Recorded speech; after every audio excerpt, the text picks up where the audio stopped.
समंदर हूं मुझे मत जगा, ये हिंदुस्तान ने पुकारा है। खामोश हूं बस इतना समझ ले, ये तुझे आखिरी इशारा है। दहाड़ जो दी मैंने तो फिर यही आवाज आएगी कि पाकिस्तान भी हमारा है, पाकिस्तान भी हमारा है।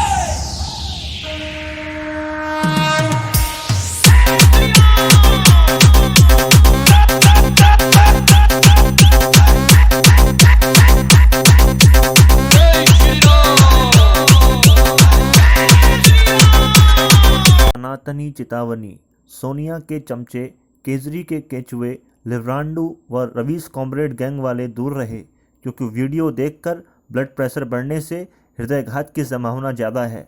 जनहित नहीं जानहित में जारी, तो आइए लीजिए मजा कट्टर हिंदुत्व की कलम से। नमस्कार सभी को। आज आप लोगों को पता ही है कि वीडियो बनाने का प्रयोजन क्या है। आज 26 जनवरी के दिन जिस बात की आशंका हम लोगों को बहुत पहले से थी और हम लोग पहले से कहते हुए आए थे, जब से 2 महीने पहले 25-26 नवंबर से जब से किसान आंदोलन चला है कि कुछ ना कुछ बड़ी साजिश करने के लोग मूड में हैं। और आज जो आशंका हम लोगों ने पिछले 2 महीने से जता रहे थे वो आज सत्य हो गई। लेकिन आज लिब्रांडू, आज सोनिया के चमचे, केजरी के केचुए कुछ नहीं बोलने के, क्योंकि इनको पता है कि जिस आशंका की बात हम लोगों ने की थी वो आज सत्य होने जा रही है। आप पहले आइए इन पिक्चरों को देख के, इन इमेजेस को देख के फिर मुझे बताइए, फिर मैं आगे का विश्लेषण करता हूं। आप देखिए। आप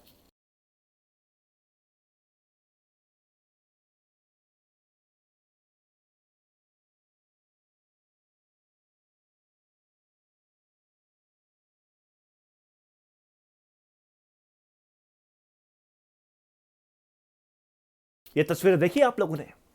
तस्वीरों से क्या संदेश गया? पूरा विश्व आज 26 जनवरी के उपलक्ष्य पर नई दिल्ली पर निगाहें लगा करके बैठा था। इन दुर्दांत आतंकवादियों ने क्या करने का प्रयास किया? कठमुल्ले या हराम को मानने वाले आज अपने प्रयासों में सफल हो चुके हैं और अभी भी जगने का समय है। जगो। आज अगर एकजुट होकर के बोलोगे नहीं, विरोध नहीं करोगे, तो कल के दिन गुलाम बन सकते हो। अंग्रेजों ने हम पे ऐसे ही राज नहीं किया, हमारी चुप्पी ने हमको गुलाम बना के रख दिया। और अभी मैंने कुछ पंक्तियां लिखी कि बार बार की बदनामी को हिंदू क्यों सह जाते हैं, बार बार की बदनामी को हिंदू क्यों सह जाता है, अपने ही घर में देखो यह विस्थापित हो जाता है।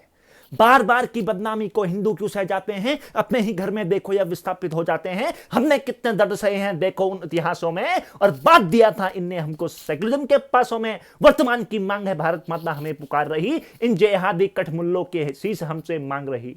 वर्तमान में भारत माता देखो हमें पुकार रही, इन जेहादी सुअरों के हैं शीशे हमसे मांग रही। कलयुग की महाभारत में अभिमन्यु बनकर लड़ना होगा, इन सेकुलरिज्म के चक्रव्यूह को अब की बार भेदना होगा। आओ मिलकर एकजुट हो, संगठित हो, आवाज बने, इन जिहादियों के कट्टरता से जवाब बने। और आओ, मैं कहता हूं, अगर सबके अंदर कुछ ना कुछ पीड़ा है लेकिन बोल नहीं पा रहे हो, लेकिन हम जैसे बोलने वालों का समर्थन करो। कोई भी कर रहा हो, मैं ये नहीं कहता कि मेरा समर्थन करो, लेकिन कोई भी कर रहा हो उसको समर्थन करो। अगर अभी चुमाई चुप्पी है, क्योंकि अभी इस देश के अंदर बड़े बड़े परिवर्तन होने हैं, अभी यूनिफॉर्म सिविल कोड आना है इस देश के अंदर, अभी कितने बड़े बड़े कार्य होने हैं, जनसंख्या नियंत्रण भी आने हैं। अगर मौन रह गए तो कल परिवर्तन आने का संदेश होगा, उसके लिए कुछ कर नहीं पाओगे साहब। क्योंकि ये हराम की औलादे, ये इस्लाम को मानने वाले सुअर, ये अपने कैंपेन में सक्सेसफुल हो जाएंगे। और अभी ये आगे की जो इमेजेस दिखा रहा हूं ना, ये दो शख्सियत को देखो और फिर बताओ, फिर मैं इनका विश्लेषण करता हूं दोबारा से।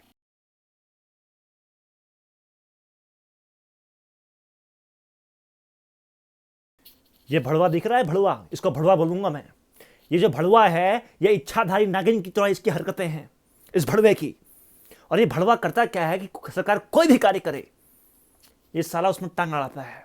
और जानते हो ये पहले किस पार्टी में था? उस केजरीवाल की, उस हरामखोर ने, उस केजरीवाल ने पंजाब में चुनाव जीतने के लिए आज जो ये कांड किया है, इस पे जो आम आदमी पार्टी के समर्थक अगर मुझे सुन पा रहे होंगे, अगर तुमने अपनी मां का दूध पिया है तो मुझसे बहस कर लेना, जहां कहोगे वहां कर लेना, ऑनलाइन करना, क्योंकि अभी तो मैं बाहर हूं। और अगर फैक्ट्स पे बात करोगे तो करना, अगर दुनिया को बेवकूफ बनाने का कार्य करते हो तो तुम्हारी कब्र खुदना निश्चित है।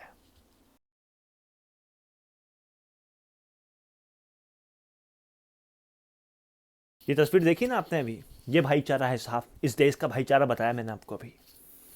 मतलब सरदारों के बीच में ये मुसलमान लोग नमाज कर रहे हैं, कोई दिक्कत नहीं, करना चाहिए, अपने धर्मों का सम्मान हो, कोई दिक्कत नहीं, उसका मैं विरोधी नहीं।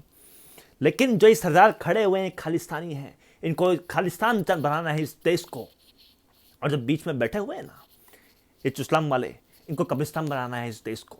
ये खालिस्तान और कब्रिस्तान मिल करके इस देश के अंदर एक नया जहर बोने का कार्य कर रहे हैं। और मैं अभी भी कहता हूँ मैंने अभी खबरों में देखा कि दिल्ली के आसपास के जो हिंदू हैं डरे हुए हैं बेचारे, क्या करें, पुलिस वालों को मार रहे हैं सड़कों पे, क्या करें, उनके हाथ में डंडा थमा दिया है साहब। अब क्या कर सकते हैं बताओ, ये संविधान की देन है ना, क्या कहे, बापू ने संविधान बनाया था, बापू तो हमारे देश को आज़ाद कर गए, और ये आज दे गए हम हमारे हाथ में ये गंदगी दे गए, और तभी तो हमारा देश भुगत रहा है। लेकिन मेरा अभी भी निवेदन है, जितने भी सरकार हमारे, कोई भी अगर मुझे किसान परिवार सुन पा रहा है, जो भी दिल्ली में बैठा हुआ है, कृपया करके घर चली जाओ, क्योंकि जो दिल्ली में तुम्हारा बाप बैठा हुआ है ना मोदी, किसने बड़ी अच्छी शायरी लिखी थी, घर में घुसकर मारा है और कब्र तुम्हारी खोदी है, दिल्ली की गद्दी पर बैठा बाप तुम्हारा मोदी है। समझ जाओ। लाल कृष्ण आडवाणी ने एक बार राहुल गांधी से कहा था, मैं मोदी को समझ लो, मैं अभी तक नहीं समझ पाया, ये मारता कम है घसीटता ज़्यादा है। ठीक है, समझ जाओ, एंटोनिया महीने के लौंडे, समझ जा। और नाम तो केजरीवाल रखा है, लेकिन है तू इस्लाम का मानने वाला, तू भी सुधर जा। और योगेंद्र यादव, जिस दिन जनता अपनी औकात पे आई तो तेरे को हाथ में भिखारी बना के भेज देगी। और जितने ये न्यूज़ चैनल वाले हैं, अगर सुन पा रहे हो, तुमने अपनी माँ का दूध पिया है, जरा एक बार ग्राउंड रिपोर्टिंग करा के कल कर देख लो, कोई भी किसान वाले इलाके में जनता जूते मार मार के तुमको तुम्हारी औकात दिखा देगी। आज की वीडियो में बस इतना, लेकिन मेरा विनम्र निवेदन है, इस वीडियो को फैलाइए। कोई भी व्यक्ति जिसने आज फार्मर की प्रोटेस्ट पे वीडियो बनाई है उसका समर्थन करिए, क्योंकि आज समर्थन नहीं करोगे तो कल के दिन तुम भी बंदी बना दिए जाओगे, जैसे दिल्ली में हुआ, शाहीन बाग के समय हुआ, दिल्ली में दंगे हुए। ये देश में दंगों की तैयारी है साहब, मोदी सरकार की बढ़ती लोकप्रियता के लिए ये देश में होती दंगों की तैयारी है, इसलिए सुधर जाओ, अभी भी जगो, जगने का समय है, नहीं जगोगे तो गुलाम बना दिए जाओगे। हम दहाड़ रहे हैं ऐसे नहीं, अपने देश के लिए दहाड़ रहे हैं, हमारा देश बचना चाहिए। पब्लिक प्रॉपर्टी का नुकसान है, इसका मतलब हमारा नुकसान है, क्योंकि हमने टैक्स दिया है, हमारे टैक्स के पैसे को इन आतंकवादियों को, इस्लाम के मानने वालों को, इन इस्लामिक आतंकवादियों को, इन खालिस्तानी आतंकवादियों को कोई नुकसान पहुंचाने का कोई अधिकार नहीं। आज के लिए बस इतना ही। मेरा आपसे निवेदन है कि इस वीडियो को शेयर करिए, और मिलते हैं आपसे अगली वीडियो में।